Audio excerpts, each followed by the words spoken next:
প্রিয় ভাইরা মা বোনেরা, 2026 সালের শবে বরাত চলে এসেছে। ফেব্রুয়ারি মাসের 3 তারিখ রোজ মঙ্গলবার দিবাগত রাত্রিতে শবে বরাত, অথচ এখনো পর্যন্ত আপনি জানলেন না, শিখলেন না শবে বরাতের রোজা কতটি রাখতে হবে এবং নিয়ত কিভাবে করতে হয় এবং শবে বরাতের নামাজ কত রাকাত পড়তে হবে এবং নামাজের নিয়তটা আপনারা কিভাবে করবেন এবং কিভাবে মোনাজাত করবেন এবং শবে বরাতের রাত্রিতে কোন কোন দোয়া পড়লে আল্লাহ রাব্বুল আলামিন আপনার অভাব অনটন দূর করে দিবেন, দারিদ্রতা দূর করে দিবেন, মনের আশাগুলো আল্লাহ রাব্বুল আলামিন পূরণ করে দিবেন, গায়বীভাবে ধন সম্পদ টাকা পয়সা দান করবেন, অথচ এখনো পর্যন্ত আপনি জানলেন না, শিখলেন না। মনে রাখবেন প্রিয় ভাইরা মা বোনেরা, এই শবে বরাতের রাত কিন্তু খুবই গুরুত্বপূর্ণ রাত। এই রাত্রিতে আপনার আগামী 1 বছরের ভাগ্য নির্ধারণ করা হবে।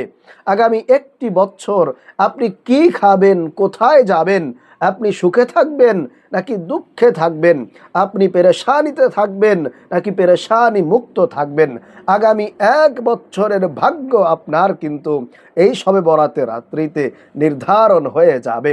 অথচ এখনো পর্যন্ত আপনি জানলেন না, শিখলেন না যে কিভাবে আপনি এই শবে বরাতে রাত কাটাবেন, কোন কোন নামাজ পড়বেন, কি কি আমল করবেন এবং রোজাগুলো কিভাবে রাখবেন, আপনি কিন্তু এখনো সেটা জানতে পারলেন না।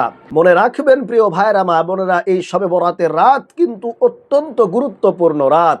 এই রাত্রিতে আপনার আগামী 1 বছরের ভাগ্য নির্ধারণ করা হবে।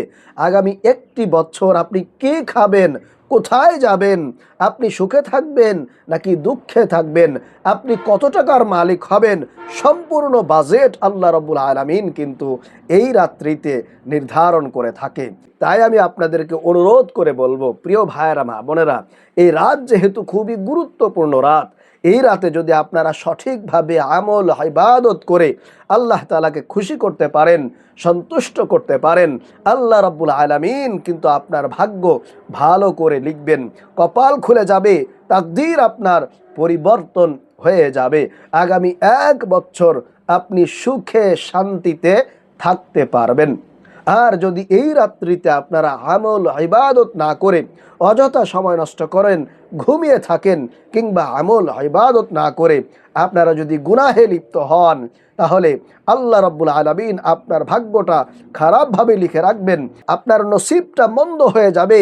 আগামী 1 বছর কিন্তু আপনাকে কষ্টে কাটাতে হবে, পেরেশানিতে কাটাতে হবে, অভাব অনটনের মধ্য দিয়ে কিন্তু আপনাকে যেতে হবে। এজন্য আমি আপনাদেরকে আবারও অনুরোধ করে বলতে চাই, অপ্রিয় ভাইয়েরা মা বোনেরা, অবশ্যই আজকের এই ভিডিওটি আপনারা একেবারে শুরু থেকে শেষ পর্যন্ত মনোযোগ সহকারে দেখে আপনারা নিয়মগুলো জেনে আমলগুলো করবেন। ইনশাআল্লাহ কপাল খুলে যাবে, ভাগ্য পরিবর্তন হবে, আগামী 1 বছর আপনি সুখে শান্তিতে কাটাতে পারবেন। আল্লাহু আকবার। প্রিয় ভাইরা মা বোনেরা, নবীজি সাল্লাল্লাহু আলাইহি ওয়াসাল্লাম বলেছেন, শবে বরাতের রাত্রিতে আল্লাহ পাক রব্বুল আলামিন তার আরশে আজিম ছেড়ে একেবারে প্রথম আসমানে নেমে আসেন। মাগরিবের পরপরই আল্লাহ রব্বুল আলামিন তার আরশে আজিম ছেড়ে প্রথম আসমানে নেমে আসেন এবং ফজর পর্যন্ত মানুষদেরকে ডাকতে থাকে, কে আছো গুনাহগার, অন্যায় করেছো, গুনাহ করেছো, আল্লাহর কাছে ক্ষমা চাও, আমি আল্লাহ আজকে তোমাকে ক্ষমা করে দিব। কে আছো অভাবগ্রস্ত, কে আছো ঋণগ্রস্ত, আমি আল্লাহর কাছে রিজিক চাও, ঋণ থেকে মুক্তি চাও, আমি আল্লাহ তোমাকে রিজিক দিব, ঋণ থেকে মুক্তি দিব। কে আছো বিপদগ্রস্ত, আমি আল্লাহর কাছে বিপদ থেকে মুক্তি চাও, আমি আল্লাহ তোমাকে বিপদ থেকে মুক্তি দিব। সুবহানাল্লাহ। এইভাবে করে প্রত্যেকটা বিষয় নিয়ে আল্লাহ রাব্বুল আলামিন কিন্তু প্রথম আসমানে নেমে এসে মানুষদেরকে আহ্বান করতে থাকে, ডাকতে থাকে, একেবারে মাগরিব থেকে নিয়ে ফজর পর্যন্ত। এজন্য প্রিয় ভাইরা মা বোনেরা, এই সময়টা যদি আপনি আল্লাহর কিছু প্রিয় আমল করে, পছন্দনীয় আমল করে আল্লাহকে ডাকতে পারেন, মুনাজাত করতে পারেন, দোয়া করতে পারেন, অবশ্যই আল্লাহ রাব্বুল আলামিন আপনার দোয়া, আপনার মুনাজাত কবুল করে নেবেন। আপনার অভাব অনটন, দারিদ্রতা, পেরেশানি, ঋণ থাকলে সেই ঋণ মুক্তির ব্যবস্থাও আল্লাহ সুবহানাহু ওয়া তাআলা করে দিবেন। কারণ আল্লাহ রসুল বলছেন, এই রাত্রিতে দোয়া করলে সেই দোয়া কিন্তু কবুল হয়ে যায়। আল্লাহ বান্দার হায়াত বৃদ্ধি করে দেন, রিজিক বৃদ্ধি করে দেন। এমন একটা দোয়া আছে, যেই দোয়া পড়লে কিন্তু আপনার হায়াত বৃদ্ধি হবে, আপনার রিজিক বৃদ্ধি পাবে ইনশাআল্লাহ, আপনার অভাব অনটন দূর হয়ে যাবে। আমি আপনাদেরকে বলে দিব। এজন্য অবশ্যই আজকের এই ভিডিওটি মনোযোগ সহকারে শুরু থেকে শেষ পর্যন্ত না টেনে আপনাদেরকে দেখতে হবে, শুনতে হবে। তাহলে প্রিয় ভাইরা মা বোনেরা, সর্বপ্রথম আমি আপনাদেরকে বলে দিব, আগামী 3 তারিখ রোজ মঙ্গলবার দিবাগত রাত্রিতে আপনারা সারা রাত আমল ইবাদত করার পরে সাহারি খেয়ে রোজা রাখবেন। সেই রোজাটা কিভাবে রাখবেন আমি আপনাদেরকে কিন্তু বলে দিচ্ছি নিয়মটা। রাসূলুল্লাহ সাল্লাল্লাহু আলাইহি ওয়াসাল্লাম এই রাত্রিতে একটা রোজা রেখেছিলেন এবং আপনারাও রাখার চেষ্টা করবেন। আমরা সকলেই এই রোজাটা রাখবো। রাসূলুল্লাহ সাল্লাল্লাহু আলাইহি ওয়াসাল্লাম বলেছেন, যেই ব্যক্তি এই শবে বরাতের একটি রোজা রাখে, আল্লাহ রাব্বুল আলামিন তার জীবন যৌবনের সকল গুনাহগুলো ক্ষমা করে তাকে একেবারে নিষ্পাপ বেগুনাহ মাসুম বানায় দেন। আল্লাহু আকবার। এজন্য অবশ্যই আমরা এই শবে বরাতের কমপক্ষে একটি রোজা হলেও রাখার চেষ্টা করব। সেটা হলো আগামী মঙ্গলবার দিবাগত রাত্রিতে আপনারা সাহারি খেয়ে পরের দিন বুধবার একটি রোজা রাখবেন। তো আসুন আমি আপনাদেরকে রোজা রাখার নিয়তটা বলে দিই, কিভাবে আপনারা নিয়তটা করবেন। একেবারে সহজভাবে প্রিয় ভাইয়েরা মা বোনেরা আপনারা নিয়তটা করতে পারবেন। তো নিয়ত করার জন্য আপনারা রাতভর আমল ইবাদত করে যখন সাহারি খাবেন, সাহারি শেষ করে এইভাবে নিয়তটা করবেন। বলবেন যে আমি আল্লাহ তাআলাকে খুশি করার উদ্দেশ্যে, আল্লাহ তাআলাকে সন্তুষ্ট করার উদ্দেশ্যে আগামীকাল বুধবার শবে বরাতের একটি নফল রোজা রাখার নিয়ত করলাম, তাহলেই হয়ে যাবে। আবারও বলছি যে আমি আগামীকাল বুধবার শবে বরাতের একটি নফল রোজা রাখার নিয়ত করলাম আল্লাহ তাআলাকে খুশি করার জন্য, সন্তুষ্ট করার জন্য, তাহলে ইনশাআল্লাহ কিন্তু আপনার নিয়ত হয়ে যাবে। এছাড়া প্রিয় ভাইয়েরা মা বোনেরা, আপনারা চাইলে আইয়ামে বীজের 3টি রোজা রাখতে পারেন, যেটা আল্লাহ রসুল সাল্লাল্লাহু আলাইহি ওয়াসাল্লাম প্রত্যেক মাসের, আরবি মাসের প্রত্যেক মাসের 13 তারিখ, 14 তারিখ, 15 তারিখ এই 3 দিনে নবীজি সাল্লাল্লাহু আলাইহি ওয়াসাল্লাম রোজা রাখতেন। আপনারাও চাইলে এই 3টি রোজা রাখতে পারেন। এই 3টি রোজা যদি আপনারা রাখতে চান, তাহলে আমি আপনাদেরকে নিয়মটা বলে দিচ্ছি। আপনারা আগামী রবিবার দিন যে রাত আসবে দিবাগত রাত্রিতে সাহারি খেয়ে সোমবার একটি রোজা রাখবেন। এরপরে সোমবার দিবাগত রাত্রিতে সাহারি খেয়ে মঙ্গলবার রোজা রাখবেন। আবার মঙ্গলবার দিবাগত রাত্রিতে সাহারি খেয়ে বুধবার রোজা রাখবেন। তাহলে কিন্তু আপনার 3টি রোজা হয়ে যাচ্ছে। এই 3টি রোজার মধ্যেই একটি শবে বরাতের রোজা কিন্তু আপনার হয়ে যাচ্ছে। এজন্য আপনারা যদি এই 3টি রোজা রাখতে চান, তাহলে রবিবার দিনগত যে রাত দিবাগত রাত্রিতে সাহারি খেয়ে সোমবার রোজা রাখবেন, এরপরে মঙ্গলবারে, এরপরে বুধবারে, এইভাবে 3টা রোজা যদি রাখেন, তাহলে আপনাদের আইয়ামে বীজ সহ শবে বরাতের রোজাটা কিন্তু আদায় হয়ে যাচ্ছে। আর যারা এই 3টি রোজা রাখতে পারবেন না, তারা কমপক্ষে একটি রোজা শবে বরাতের অবশ্যই রাখার চেষ্টা করবেন, যেটা মঙ্গলবার দিবাগত রাত্রিতে সাহারি খেয়ে বুধবার, পরের দিন বুধবার রোজা রাখতে হবে। এটা হবে আপনার শবে বরাতের রোজা। আশা করি তাহলে আপনারা বুঝতে পেরেছেন যে রোজার নিয়ত কিভাবে করবেন এবং কয়টি রোজা আপনাদেরকে রাখতে হবে। চাইলে 3টা রাখতে পারেন, অথবা কমপক্ষে একটা আপনারা রাখার চেষ্টা করবেন। তারপরে 2 নম্বরে যে আমলটি করবেন, সেটা হলো আমাদেরকে এই শবে বরাতের রাত্রিতে বেশি বেশি নফল নামাজ আদায় করতে হবে।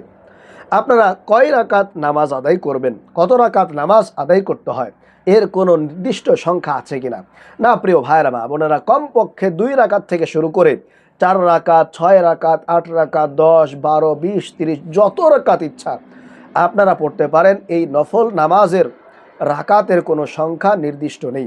2 রাকাত কমপক্ষে, আর উপরে যত রাকাত পড়তে পারেন, যতক্ষণ আপনার ইচ্ছা হয়, আপনার মনের মধ্যে শক্তি থাকে, ততক্ষণ আপনারা নামাজ পড়তে পারেন। তো নামাজের নিয়তটা কিভাবে করবেন? প্রথমে আপনারা এশারের নামাজটা পড়ে নেবেন। মঙ্গলবার দিবাগত রাত্রিতে এশারের নামাজটা পড়ার পরে 2 রাকাত সুন্নত নামাজ আপনাদেরকে আদায় করতে হবে। 2 রাকাত সুন্নত নামাজ আদায় করার পর থেকেই আপনাদেরকে 2 রাকাত করে শবে বরাতের নিয়ত করে শবে বরাতের নামাজ পড়তে হবে। তো আসুন এই নিয়তটা কিভাবে করবেন। আপনারা প্রথমে দাঁড়িয়ে যাবেন, দাঁড়িয়ে গিয়ে মনে মনে নিয়ত করবেন যে আমি আল্লাহ তাআলাকে সন্তুষ্ট করার জন্য 2 রাকাত শবে বরাতের নফল নামাজের নিয়ত করছি, আল্লাহু আকবার, তাহলেই হয়ে যাবে। আবারও বলছি, আপনারা দাঁড়িয়ে গিয়ে নিয়ত করবেন যে আমি আল্লাহ তাআলাকে খুশি করার জন্য, সন্তুষ্ট করার জন্য শবে বরাতের 2 রাকাত নফল নামাজের নিয়ত করছি, আল্লাহু আকবার, তাহলেই হয়ে যাবে। অথবা আপনার মুখেও বলতে হবে না, শুধুমাত্র মনে মনে আপনারা চিন্তা করবেন বা এই কথাটা উপস্থিত রাখবেন যে আমি শবে বরাতের 2 রাকাত নফল নামাজ আদায় করতেছি, তাহলেই কিন্তু হয়ে গেল। তো কোন কোন সূরা দিয়ে পড়বেন, এই নামাজের জন্য কি কোনো নির্দিষ্ট সূরা আছে কিনা, যে এক রাকাতে 10 বার সূরাতুল ইখলাস পড়তে হবে, এরকম কোনো নিয়ম আছে কিনা? না প্রিয় ভাইরা মা বোনেরা, এরকম নিয়ম কোথাও উল্লেখ নাই। আপনি এক রাকাতে একটি সূরা ফাতিহা পড়বেন এবং যে কোনো একটি সূরা আপনি মিলিয়ে পড়বেন, এটা হলো একটি নিয়ম। অথবা চাইলে আপনি এক রাকাতে একাধিক সূরা পড়তে পারেন। সূরাতুল ফাতিহা পড়ার পরে আপনি আরও 4-5টা সূরা মিলাতে পারেন। একটা সূরাও পড়তে পারেন এক রাকাতে, অথবা একাধিক সূরা পড়তে পারেন, কোনো অসুবিধা নেই। তবে সূরাতুল ফাতিহা একবার 10 বার সূরাতুল ইখলাস পড়তে হবে, এরকম কোনো গদ বাঁধা নিয়ম কিন্তু কোথাও উল্লেখ নাই। তবে যদি আপনি পড়েন নামাজ আপনার হয়ে যাবে, তবে এরকম কোনো বাধ্যবাধকতার কথা কোথাও বলা হয়নি।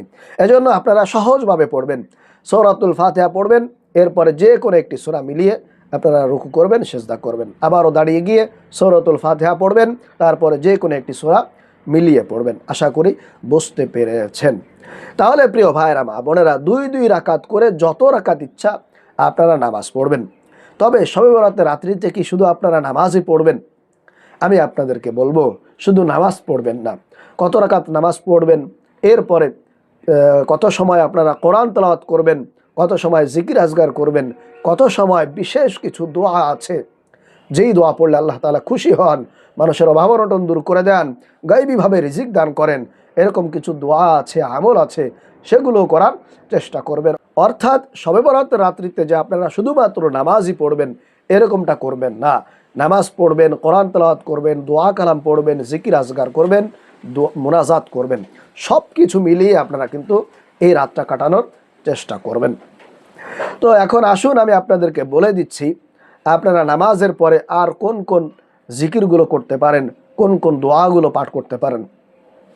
আপনারা বিশেষ করে 4টা জিকির 100 বার করে পাঠ করবেন, খুবই গুরুত্বপূর্ণ ফজিলতপূর্ণ জিকিরগুলো। 1 নম্বরে আপনারা সুবহানাল্লাহ সুবহানাল্লাহ সুবহানাল্লাহ 100 বার পাঠ করবেন। 2 নম্বরে 100 বার আপনারা আলহামদুলিল্লাহ আলহামদুলিল্লাহ পাঠ করবেন। 3 নম্বরে 100 বার লা ইলাহা ইল্লাল্লাহ লা ইলাহা ইল্লাল্লাহ লা ইলাহা ইল্লাল্লাহ 100 বার পাঠ করবেন। এরপরে সর্বশেষ একবার পাঠ করবেন লা ইলাহা ইল্লাল্লাহু মুহাম্মাদুর রাসূলুল্লাহ সাল্লাল্লাহু আলাইহি ওয়াসাল্লাম। 100 বার লা ইলাহা ইল্লাল্লাহ পড়ার পরে একবার পুরোটা আপনারা পাঠ করবেন। এরপরে সর্বশেষ আপনারা 100 বার ইস্তেগফার পাঠ করবেন। ইস্তেগফার পাঠ করলে আল্লাহ রাব্বুল আলামিন আপনাকে ক্ষমা করে দিবেন। আল্লাহ তাআলা আপনাকে 5টা পুরস্কারে পুরস্কৃত করবেন। 1 নাম্বার, আপনাকে ক্ষমা করে দিবেন। যত গুনাহ করেছেন, যত অন্যায় করেছেন, যত অবিচার করেছেন নিজের নফসের উপরে, মানুষের উপরে, আল্লাহ তাআলা আপনাকে ক্ষমা করে নিষ্পাপ দিয়ে গুনাহ বানায় দিবেন। এজন্য 100 বার ইস্তেগফার পাঠ করবেন। এই ইস্তেগফারটি আপনারা পাঠ করবেন, ছোট্ট ইস্তেগফার, আস্তাগফিরুল্লাহ আস্তাগফিরুল্লাহ আস্তাগফিরুল্লাহ আস্তাগফিরুল্লাহ। শুধু বলবেন আস্তাগফিরুল্লাহ আস্তাগফিরুল্লাহ আস্তাগফিরুল্লাহ 100 বার। এরপরে আপনারা 100 বার দুরূদ শরীফ পাঠ করবেন।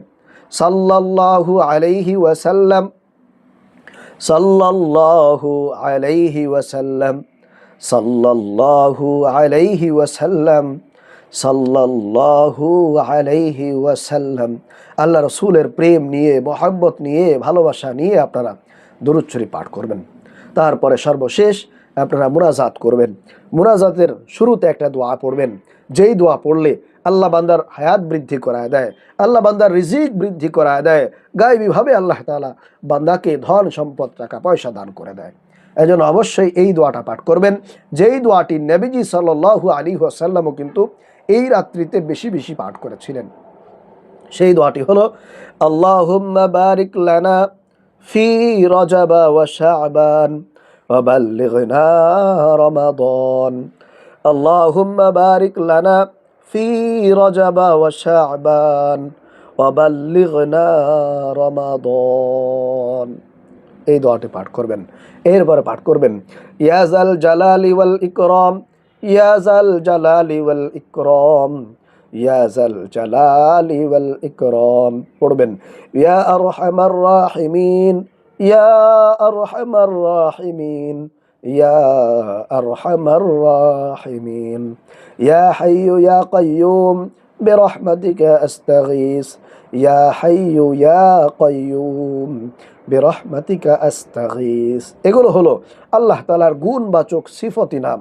এজন্য অবশ্যই এই যেই নিয়মগুলো বলে দিয়েছি, যেই দোয়াগুলো বলেছি, ইনশাআল্লাহ আপনারা এগুলো পড়ে আল্লাহর কাছে মুনাজাত করবেন, আপনাদের অভাব অনটনের কথা তুলে ধরবেন। অবশ্যই আল্লাহ তাআলা আপনাকে ক্ষমা করবেন, মাফ করবেন, আপনাকে রিজিক দিয়ে আল্লাহ তাআলা ভরপুর করে দিবেন। তাহলে আশা করি প্রিয় ভাইয়েরা মা বোনেরা, আপনারা আজকের এই আমল সম্পর্কে জানতে পেরেছেন, শিখতে পেরেছেন। আল্লাহ তাআলা আমাদের প্রত্যেককে এই শবে বরাতের রাত্রিতে, ভাগ্য রজনীর রাত্রিতে এই আমলগুলো করে আল্লাহর কাছ থেকে ক্ষমা পাওয়ার, আল্লাহর কাছ থেকে রিজিক পাওয়ার তৌফিক দান করুন। আমিন।